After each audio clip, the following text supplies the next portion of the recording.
Siema, xin chào tatka, jak ban? Czy raczej powinienem powiedzieć ta jia hao? Bo tak, ja wciąż znajduję się w Wietnamie, ale wyjechałem bardzo daleko na północ i właśnie zaczynam moją wyprawę pod samą granicę z Chinami, gdzie będę szukał bardzo ciekawej mniejszości etnicznej.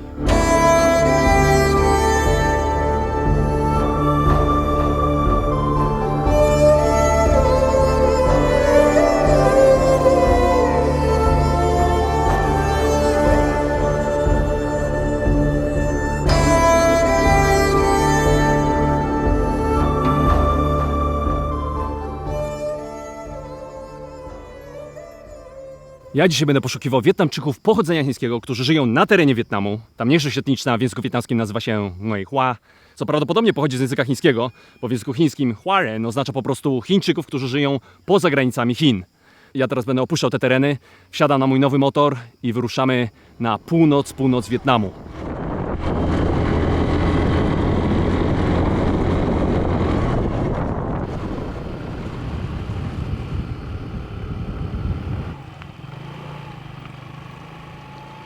Ja przejeżdżam teraz przez góry, na których temperatura jest bardzo fajna w porównaniu do tego, co jest na dole. Nie jest tutaj wilgotno, nie jest tutaj okropnie gorąco. A zatrzymałem się teraz tutaj na chwilę, bo widzę, że ktoś tutaj wypala zbocza tej góry, prawdopodobnie pod uprawę ryżu. Także powstaje tutaj pewnie kolejne pole tarasowe.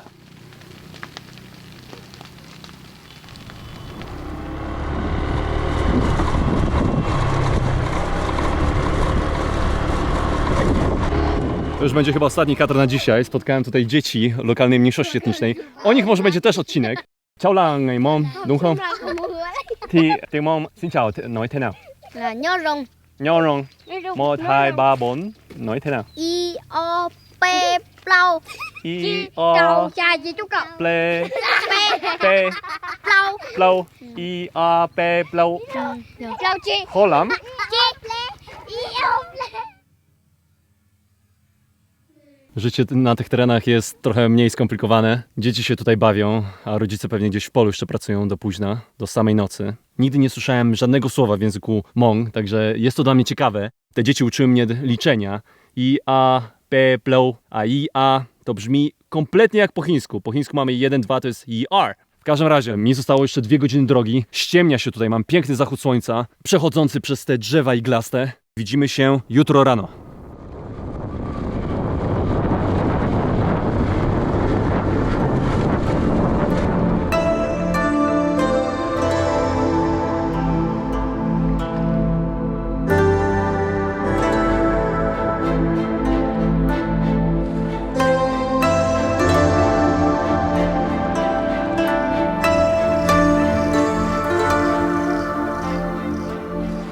Mamy tutaj jeszcze bardzo wczesną godzinę. Słońce co prawda już wstało, ale kryje się za górami. Ale dla Wietnamczyków to nie problem. Praca tutaj już wre.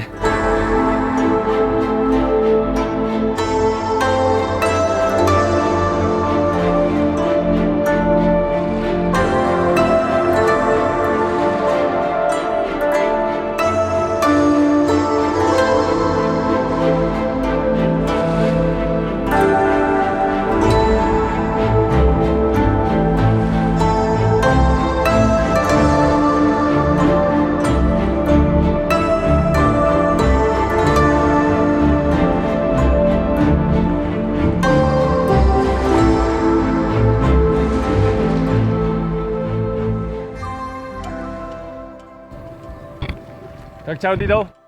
Đi trường à? Trường bắt đầu lúc mấy giờ? Lúc 5 giờ. Lúc 5 giờ? Thế à? 7 giờ. Không phải. 7 giờ. Bây giờ. Trường một ngày bao nhiêu tiếng đồng hồ? Hơn 4 tiếng đồng hồ. 4 tiếng đồng hồ? Hơn 4. À, hơn 4. Chú đi đâu ấy? Chú là người Ba Lan. Thì các cháu chơi cái này nói thế nào? Cầu lông. Ở Việt Nam cầu lông rất nổi tiếng, đúng không?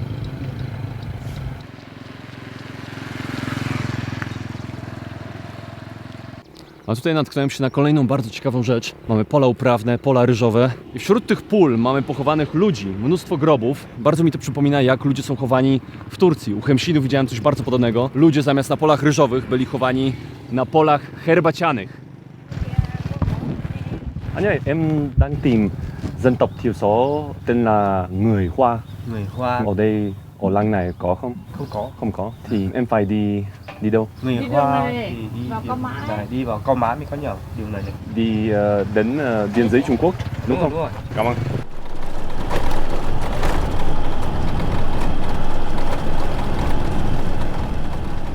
Chiny przez tysiące lat miały ogromny wpływ na wszystkie królestwa ościenne i dzisiaj 3 nowoczesne kraje, które zapożyczyły najwięcej z kultury chińskiej, to niewątpliwie Japonia, Korea, no i właśnie Wietnam. Wietnam zresztą przez pierwsze tysiąclecie naszej ery tak naprawdę wchodził w skład Chin. Podczas drugiego tysiąclecia w końcu się oswobodził i można powiedzieć, że był niepodległy. Poza krótkimi okresami, takimi jak na przykład okres kolonizacji francuskiej. Pod tym względem Wietnam jest bardzo podobny do Polski, bo Polska też miała przez ostatnie mniej więcej 200 lat ogromne problemy z niepodległością.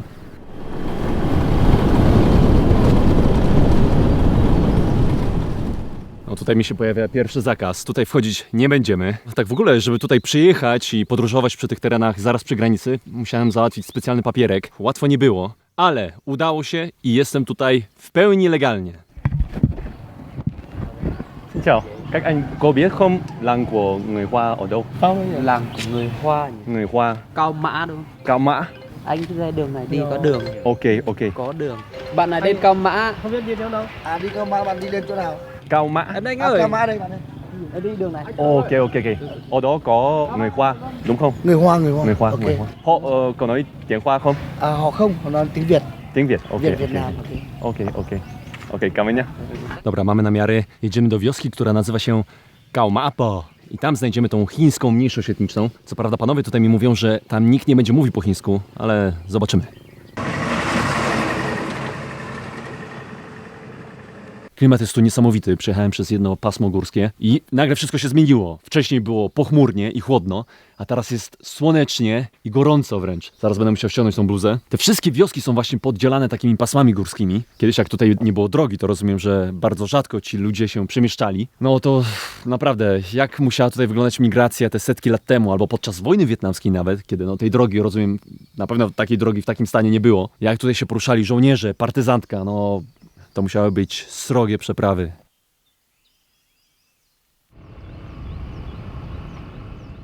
Dobra, dojeżdżam do tej wioski. Tutaj znalazłem jakąś fajną restauracyjkę, gdzie ludzie sobie spożywają posiłki. Także teraz do nich zagadamy. O, xin chào. Ở đấy có món ăn gì? Dạ có bún bò. Một bún bò. Đúng là bún bò. Xin cho anh một bún bò. Ba ngày là anh là người nước nào? Người Ba Lan. Ba Lan à? Xa đấy. Rất xa. Rất xa, rất xa. Anh có biết Ba Lan ở đâu không? Biết ba. À, biết mà. Tốt mà. Mời anh uống một lon bia với bọn em. Ok. Cảm ơn, cảm ơn. Anh có học tiếng Việt để Học rất lâu rồi, học rất lâu rồi. nhưng mà rất là khó. Rất là khó. Mời anh nhá. Chúc sức khỏe. Chúc sức khỏe. Ngon mà. Có thể lái xe, đúng không? Không sao. Không thể lái xe. Nước ngoài nói Ở đây có người nước ngoài không? ở đây không có. Không có. Ít. Mà, Ở ok. đây không có khu du lịch. Ừ.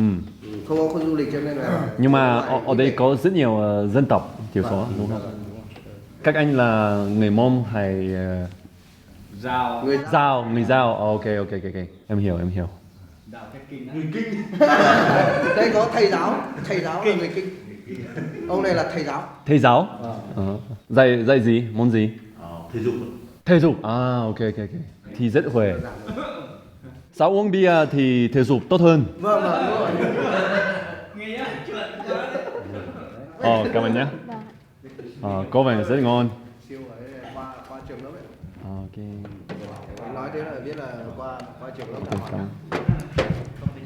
Ôi trời ơi. Ba Lan có uống rượu không? Có. À vẫn có. Có. Nhưng mà buổi sáng không bao giờ uống. Không bao giờ. Uống buổi tối. Buổi tối thì uống nhiều. Em phải đi. Vì không có thời gian. Đi lên trên này xong quay lại đây nhá. Chụp ảnh, chụp ảnh, chụp ảnh. Kiểu ảnh. Ok. Uống rượu rồi chú ạ. Uống gì à? Rồi, Cảm ơn nhé. Cảm ơn anh. Bắt đầu về nhá. Bắt đầu về lên trên nhá. Tutaj na wietnamskiej prowincji są troszeczkę inne realia. Było mi tam oferowane sporo trunku. W każdym razie, jak widzicie, znajomość języka wietnamskiego jest tutaj bardzo, bardzo doceniana. Wystarczy mówić dosłownie trochę po tym wietnamsku, bo mało ludzi się uczy tego języka za granicą. Ja na wymowie żadnego języka, nawet języka chińskiego, nie stępiłem sobie zębów, nie ponaciągałem sobie strun głosowych, jak na wymowie języka wietnamskiego. Nauka wymowy języka wietnamskiego w 100% gwarantuje zwątpienie w to, że my Polacy jako nacja mamy jakiś talent do nauki języków. A jest to spowodowane kilkoma bardzo ciekawymi charakterystykami tego języka. Po pierwsze, język wietnamski to jest język tonalny, tak jak język chiński. Ale w odróżnieniu od języka chińskiego, język wietnamski ma tonów 6, a nie tylko 4. Co to znaczy w ogóle, że język jest językiem tonalnym? Język tonalny to taki język, w którym wystarczy zmienić ton słowa, by zmienić znaczenie tego słowa. W języku polskim tak się nie da zrobić, a w języku wietnamskim, jeśli weźmiemy takie słowo jak na przykład la, które oznacza krzyczeć, zmienimy jego tony i dostaniemy la, la, la, la, la.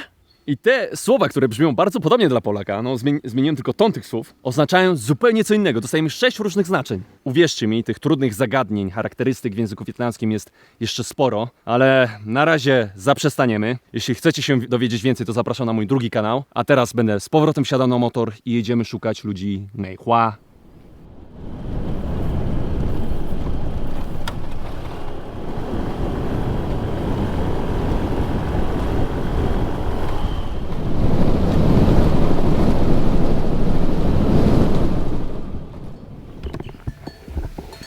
Xin chào, xin chào.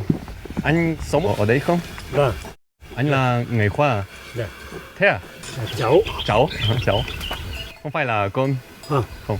Ông đấy, ông nội. Thì, ôi xin lỗi, thì chú bao nhiêu tuổi? 54 tuổi. 54. OK, thì chú. 但是你会说中文？会吗？真的吗？但是你是华人吗？我是华侨，有什么意思？是韩族。韩族。但是你的父母在哪里出生？我在这里出生。在这里出生，但是他们是韩族。我老有5代了，5代在西畴四川。四川。5代，5代以前。对，是5代了。好好好，历史很有意思。你学过中文怎么样？我习不懂。习不懂，但是讲题没关系，讲得懂。好好好，很有意思，很有意思。你的小婶婶，小婶婶啊，他也会说中文吗？他还没有会讲，还没有会说话。几岁？刚得1岁多点，1岁半了。你觉得在这里大部分是华人吗？我们的都是汉族。韩族100多家，但是现在我觉得没有人，他们打工他们打工都在宜南，没有去中国了。但是现在我不可以去中国？去不到啊，去不到去不到，电课上面它就拦完了，关门。但是以前可以，以前可以，但是刚刚关门的，今年都10年了。4年，因为管状的 COVID。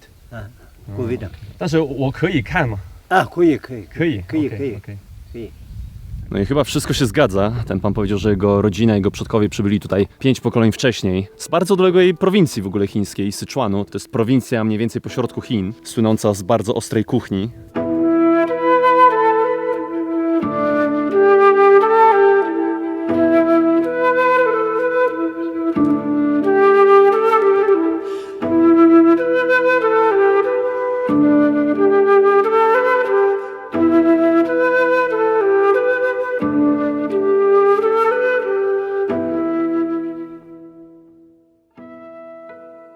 Ludzi pochodzenia chińskiego na tych terenach kiedyś żyło dużo więcej, ale Wietnam i Chiny, jak wiele sąsiadów, my to skądś znamy, mieli i mają swoje problemy. I na przykład po ostatniej wojnie wietnamsko-chińskiej, która rozegrała się zaraz po wojnie amerykańsko-wietnamskiej, wiele Chińczyków musiało stąd odejść, bojąc się prześladowań. Wiadomo, podczas wojny w tamtych czasach bardzo łatwo było być oskarżonym o szpiegostwo i wiele ludzi pochodzenia chińskiego postanowiło się z Wietnamu wynieść. Xin chào. 你是华人吗？是啊，是啊，对，对，新晓，新晓，新晓，我是一个旅游人，旅游的。旅游人，你是哪里的？我是波兰人，波兰、德国的和乌克兰的，边境。对，好吧，来家里面吧，家里面坐。哦，我可以看，可以进来吗？可以是的。哦，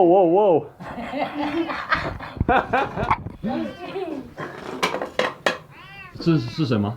这个啊水菜。菜。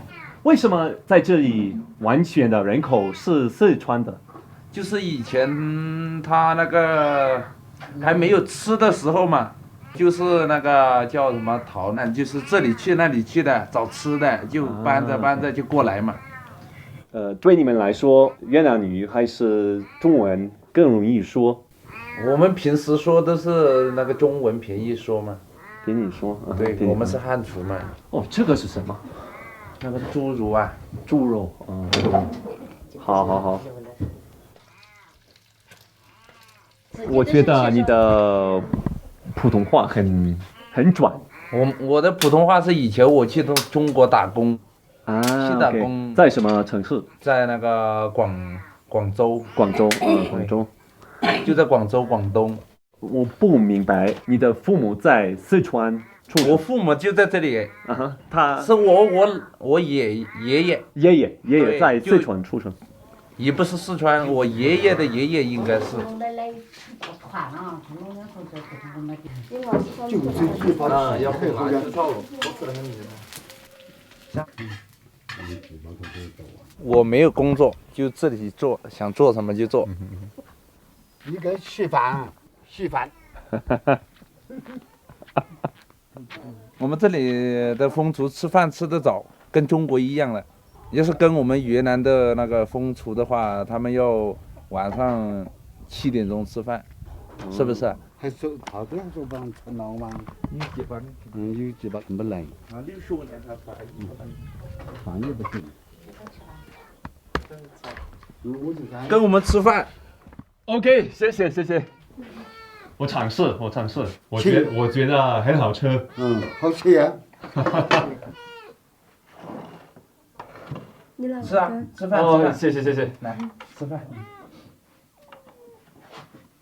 你们听不懂我？懂不懂？懂嘛？懂。OK， 听得懂。OK， 我。你说的那普通话是可以听的。很好吃。这个也是猪肉吗？对。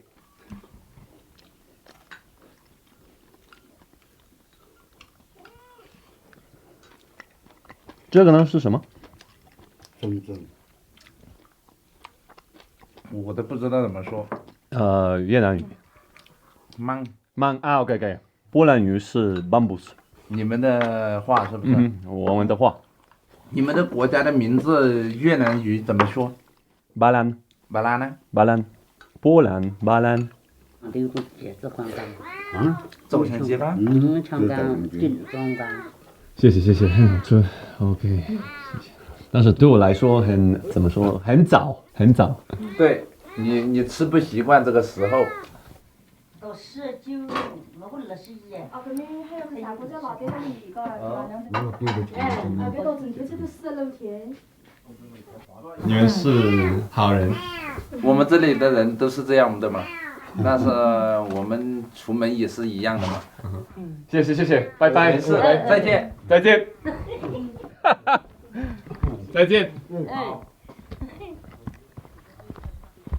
Masakra po prostu, jacy dobrzy ludzie. Ledwo mają co do garnka włożyć. Ten chłopak mi powiedział, że nie ma pracy. Jego ojciec pewnie też nie pracuje. A tak mnie ugościli. Masakra po prostu.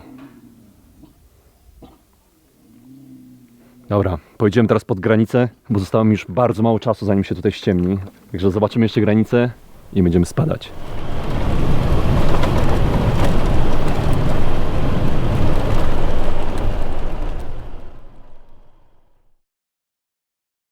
W końcu dotarłem do granicy chińskiej. To miejsce wygląda troszeczkę groteskowo. Stworzono tutaj prowizoryczne boisko do siatkówki. W okolicy panoszą się bezpańskie pieski. I ta granica, nowoczesna granica, czeka na ponowne otwarcie. Ale Chińczycy są bardzo powściągliwi. Cały świat już praktycznie zapomniał o COVID-zie, a Chińczycy wciąż nie wszystkie przejścia graniczne mają otwarte. Tak jak na przykład to tutaj.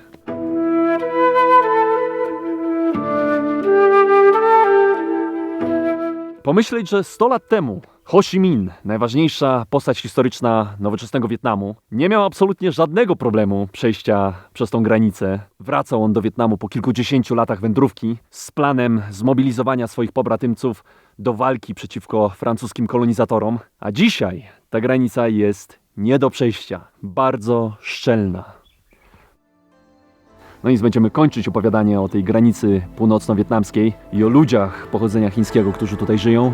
I widzimy się w następnym. Na razie.